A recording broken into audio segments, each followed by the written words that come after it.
There we were in the Sagittarius Eye offices, one newly hired reporter trying to familiarize himself with the workflow, department heads, personalities, article submission process and such. While sitting in the press room drinking Taori coffee, Commander Miniwato shared with us an illustration of the livery interface with the caption, "The real difficulty of buying a new ship." This correspondent immediately thought, "That's it, my first article proposal." Our editor-in-chief Sverin happened to see it. "Good suggestion, put your name on the card," he cried, which in office code means only one thing. "Thou shalt write the piece." Clearly, the article required more than a single person's perspective, but it wasn't until someone mentioned asking around the office that the epiphany finally hit. It occurred to this writer that one can learn a lot about pilots just from the names of their ships, as this not-so-scientific study shows. For some, music has always been a great source of inspiration.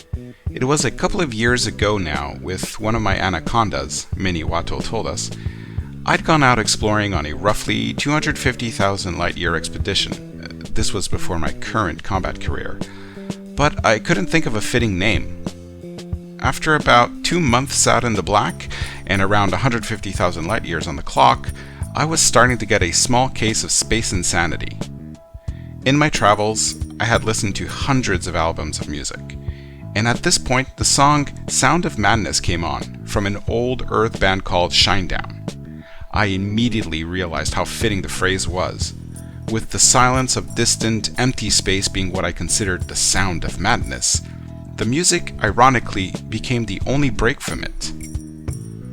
Literature and classic Earth science fiction also play a part in ship naming. Commander Ian Barriston told us his anaconda's name is Endymion, his favorite novel.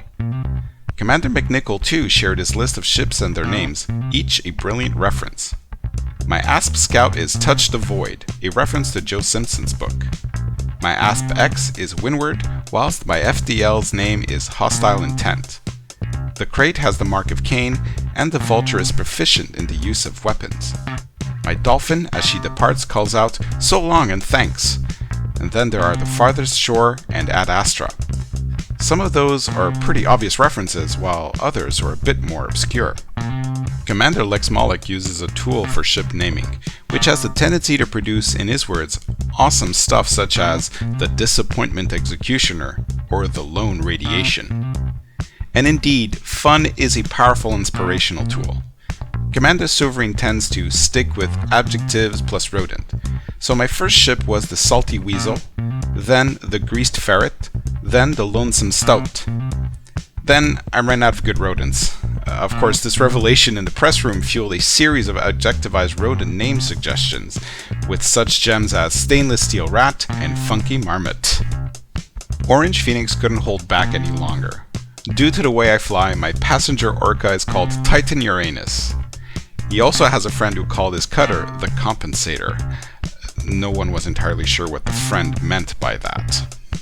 Sometimes we end up finding a name due to technical difficulties.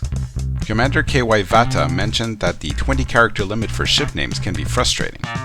I was very fond of the name Harmless Unless Agitated for my Python, but when the nameplates came in, I had to settle for usually Harmless. Alec Turner chipped in by telling us about his wedding anniversary. My ASP is called The Wedding Anniversary because I did the SAG A-Star Buckyball run in it on that day, and my wife bought me a luxury food hamper to see me through the 15-hour flight. My Crate, because of all the terrible and obvious puns, is called Paranomasia, as it literally means a pun. The Python, my main ship, and the one I started fuel ratting in, is called the Call-Out Charge, because there isn't one. I have an Imperial Courier called the Sans Serif, pretty obvious one that. A Clipper used for mining called Minor Threat, after a pre-expansion Earthband. A Type 6 setup for exploration dubbed the Pug That Snored, after Codger's dog, and also a play on the mouse that roared. Lastly, my Fer de Lance, which is not used for piracy or griefing, is called Judge Not, after the Bob Marley song. This writer mentioned that he tries to come up with original names without external influence. Usually, only the people in my inner circle understand the names. For instance, my deep exploration ASP's name is Zephyrin, after a particularly drunk but bright engine engineer. My multi-purpose Python is Cachorra, after an old Argentine female comic book character from the early 20th century. My Space Cow T9 is named Carne 1, in reference to the Spanish translation of the first Tom Sharpe novel I read, Wilt. Language integration and puns are an important aspect of ship naming for Michael Darkmore. Many of my ship names are derived from Japanese or English wordplay. The interesting thing for me is in coming up with a good pun and then translating it one way or the other. My ASP Explorer was named Star Orphan. In Japanese, the kanji translate as the orphan of a big-time media star. Some require no translation at all. There's this hardened T7 I like to run up against pirates, whose name is Denial of Prophets. There is also a T10 of mine who likes getting stuck in the toaster rack by the name of Dreadlocks at times. Noticing that the Anaconda has the Imperial Destroyer look from the old Star Wars movies, I went with that idea for 2 of the 3 I own. Captive Vader for the one stuck in Colonia, and Free Moto Vader, my max-range exploration rescue ship. Number 3 is a heavy trader smuggler in the bubble, and is registered as having optional integrity. In the case of my Python, its Japanese name translates into cold emptiness, which is where most people who mess with it end up going. And Icy Nothing was the name I used for all the frozen bodies out there that weren't worth a damn. It took quite a while before I finally connected the two. It was fortunate to have also made a pretty decent pun in English, but in the beginning, I literally saw nothing there.